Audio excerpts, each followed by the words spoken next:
আবারও মেশিনে চীনা হাঁসের ডিম এবং টাইগার মুরগির ডিম দিলাম। যে দেখেন এখানে টাইগার মুরগির ডিম এবং চীনা হাঁসের ডিম দিছি।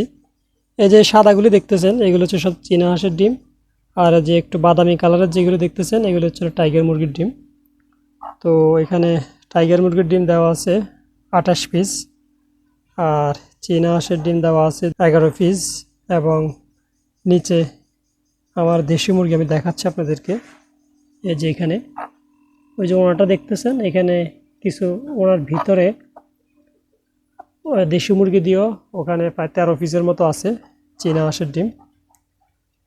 তো আমি যত জানি যে চীনা হাঁসের ডিম নাকি ইনকিউবেটর মেশিনে হ্যাচিং রেট খুব একটা ভালো আসে না, তাই পরীক্ষামূলকভাবে আমি এখানে 11 পিস দিছি যে কত পিস ফোটে দেখার জন্য, কারণ আমি এর কখনোই চীনা হাঁসের ডিম মেশিনে দেই নাই।